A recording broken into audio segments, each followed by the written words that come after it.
مشاهدينا الأفاضل، السلام عليكم ورحمة الله تعالى وبركاته. نشرة أخبار الفضاء الإريترية لهذه الفترة يصحبكم فيها محمود عبد الله بكفاح، والتي نستهلها بأهم وأبرز العناوين.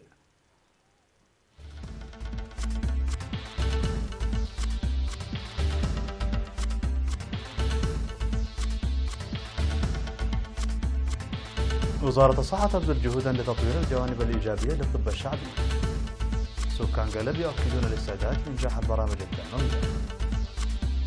مزارعو الإقليم الجنوبي يزورون المشاريع التنموية بإقليم القشبركة. صواريخ معادية تستهدف قواعد عسكرية سورية. بريطانيا وفرنسا وألمانيا تجتمع على ضرورة دعم الاتفاق النووي مع إيران. 1000 فنان يؤدون رقصة ساحرة بأعواد الخيزران. مرحبا بكم. للعناوين إلى التفاصيل.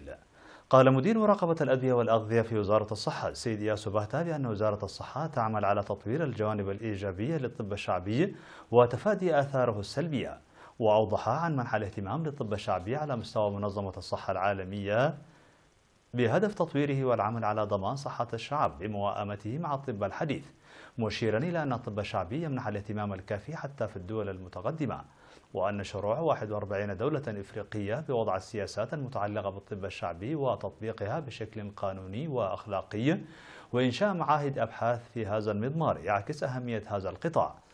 وحول ربط استخدام الطب الشعبي بالتخلف، قال السيد إياسو بأن الإنسان كان يستخدم الطب الشعبي للعلاج قبل تطور الطب الحديث، مستفيدا من الخبرات والمعارف المتراكمة والمتوارثة عبر الأجيال، مشددا على ضرورة محاربة الضار والغير مقبول من الطب الشعبي. وأوضح بأن وزارة الصحة وضعت في العام 2017 سياسات بشأن الطب الشعبي وأقامت لجنة استشارية بخصوصه، وتشمل هذه السياسة الالتزام بالأخلاقيات المهنية للناشطين في هذا المجال وتنظيم الدورات التدريبية والتأهيلية للمواطنين والكادر الصحي والدفع بالأبحاث والدراسات المتعلقة بالطب الشعبي، إضافة إلى ضبط المعايير وكمية الإنتاج وكفاءة وفعالية الأدوية الشعبية وخلق الأرضية الملائمة للمزيد من التفاهم بين العاملين في الطب الشعبي والأطباء في المؤسسات الصحية. وقال أن دور العاملين في الطب الشعبي مهم للاستفادة الجيدة من الطب الشعبي، داعيا لتعزيز تعاونهم في الدراسات الاستكشافية الموضحة لأنواع العلاج الذي يقدمونه وكفاءة عملهم، والدفع بالدورات التأهيلية التي تجرى لضمان جودة عملهم. هذا ويتضمن الطب الشعبي العلاج الروحي والتداوي بالأعشاب والجراحة التقليدية.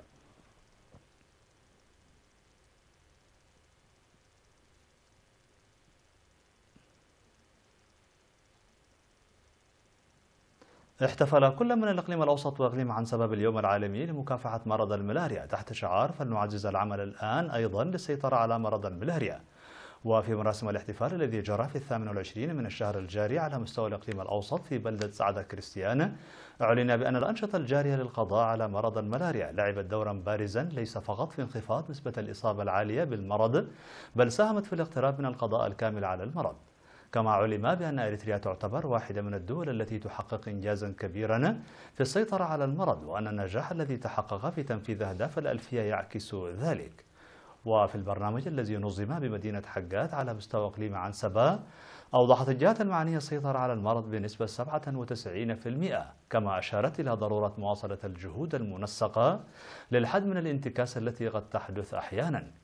هذا وقد أوضح مراسل إيرينا عن وضع خطط تساعد للسيطرة على المرض، حيث قدمت المؤسسات الصحية في مديرية حقات في المناسبة تقارير حول الأنشطة الجارية للقضاء على مرض الملاريا ونتائجها.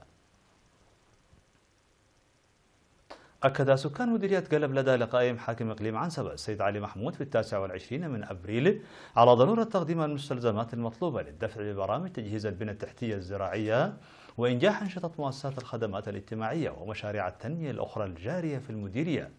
وأشار السيد علي محمود إلى أهمية استغلال الموارد الطبيعية في المديرية وتنفيذ فاعل الخطة الموضوعة لشق وتوسعة طريق محلاب قلب وقلب أيبابا بالمشاركة الشعبية، مؤكدا على استعداد إدارة الإقليم لتوفير التجهيزات المطلوبة. ودعا سكرتير الجبهة الشعبية للديمقراطية والعدالة في إقليم عنسبة السيد رزاني أدوناي لنقل القيم الوطنية والإرث الثقافي للأجيال الحالية والقادمة باعتبارها أساس الوجود والاستمرارية، كما حث الاتحادات الوطنية للقيام بدورها في هذا الصدد. ومن جهتهم طالب السكان بضرورة الاهتمام ببناء الحفائر والسدود لتغذية المياه الجوفية وحل مشكلة المواصلات. هذا ويقطن مديرية قلب حوالي 45 ألف نسمة. قام أعضاء جمعية منتجي الخضر والفاكهة في الإقليم الجنوبي بزيارة تفقدية لبساتين إقليم القاش بركة وتبادل الخبرات. فقد زار المزارعون مشروع تربية أبقار الألبان في عيلة برعد وورش الحدادة والخراطة والأعلاف ومصانع الصلصة والموز التي تشرف عليها مؤسسة القلال والمواشي ومشروع عد عمر الزراعي.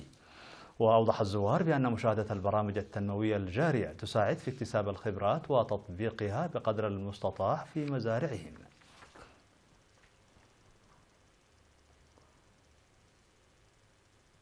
أعلن مدير ضاحية قنفلوم بمديرية حمل مالو عن تجمع 90% من السكان في الأماكن المخصصة لهم.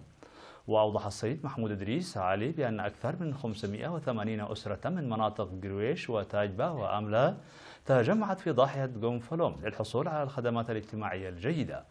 وأشار إلى أن عملية التجمع تنفذ بطريقة منسقة حيث يقوم المواطنون ببناء المساكن للمحتاجين بأعمال النفير الجماعي.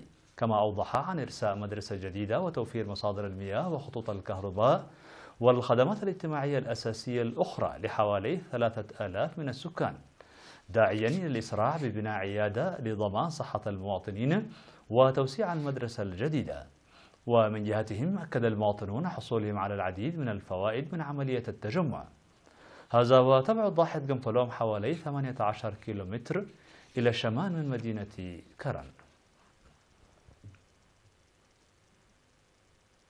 أقام مربو النحل في مديرية قندع جمعية تعاونية خاصة بهم. وقال مدير مديرية قندع السيد عمر يحيى الحاج في المؤتمر التأسيسي للجمعية أن مديرية قندع ملائمة كثيرا لتربية النحل لوقوعها داخل نطاق المحمية الوطنية، موضحا بأن تكوين مربي النحل لجمعية خاصة بهم يعتبر خطوة كبيرة للأمام.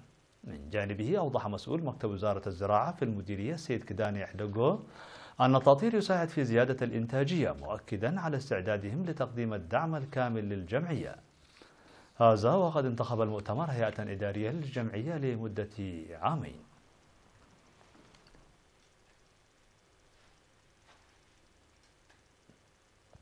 مشاهدينا الأفاضل، كانت هذه الأخبار الداخلية. فاصل قصير ونوافيكم بالأخبار العالمية. معنا.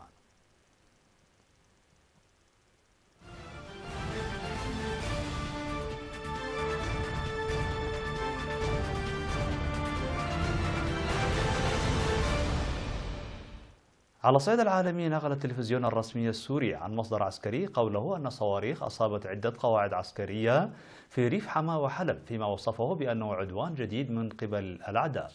وقال المرصد السوري لحقوق الإنسان أن هجوم يوم الأحد استهدف مخزنا للصواريخ وأدى إلى مقتل 26 شخصا معظمهم إيرانيون وعراقيون. وكان التلفزيون قد قال في وقت سابق أنه سمع دوي انفجارات متتالية في ريف محافظة حماة وأن السلطات تتحرى عن السبب. يذكر أن إسرائيل كانت قد غصفت من قبل مواقع لفصائل تدعمها إيران في سوريا، مستهدفة بشكل أساسي قوافل الأسلحة لجماعة حزب الله اللبنانية التي تعتبرها أكبر خطر على حدودها. في غضون ذلك، ذكرت وسائل إعلام حكومية وشهود عيان وسكان أن القوات الحكومية السورية ضيقت الخناق على مخيم للاجئين الفلسطينيين يسيطر عليه متشددو تنظيم الدولة الإسلامية في جنوب دمشق. قال مكتب رئيسة الوزراء البريطانية تيريزا ماي في بيان لها أن زعماء بريطانيا وفرنسا وألمانيا أجمعوا على أن الاتفاق النووي مع إيران هو أفضل سبيل لمنعها من امتلاك سلاح نووي. وجاء في البيان أن ماي أجرت اتصالات هاتفية مع الرئيس الفرنسي إيمانويل ماكرون والمستشارة الألمانية أنجيلا ميركل، واتفقوا على أن الأمر قد يحتاج إلى توسيع نطاق الاتفاق ليشمل قضايا مثل الصواريخ البالستية وما سيحدث عند انقضاء أجل الاتفاق وأنشطة إيران المزعزعة للاستقرار في المنطقة. وقال وزير الخارجية الأمريكي مايك بومبيو أن واشنطن ستنسحب من الاتفاق النووي ما لم تؤدي المحادثات مع الشركاء الأوروبيين إلى تحسينات في الاتفاق. وشدد الرئيس الإيراني حسن روحاني في اتصال هاتفي مع الرئيس الفرنسي إيمانويل ماكرون على أن الاتفاق الذي توصلت إليه بلاده مع القوى الكبرى غير قابل للتفاوض. أدى أكثر من 10,000 شخص يرتدون الأزياء الشعبية رقصة ساحرة بالخيزران في هايكو عاصمة مقاطعة هاينان الصينية للاحتفال بالذكرى 30 لتأسيس منطقة هاينان الاقتصادية الخاصة.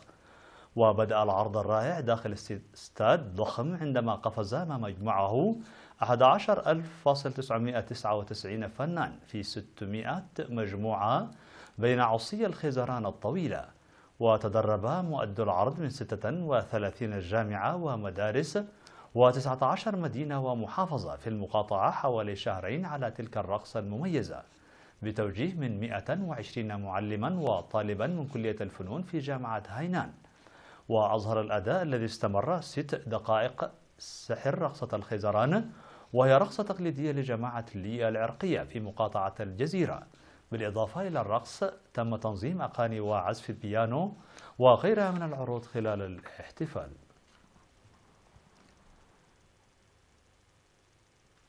مشاهدينا الأفاضل، بهذا نكون قد وصلنا بكم إلى نهاية النشرة. شكرا على حسن المتابعة، دمتم بألف خير.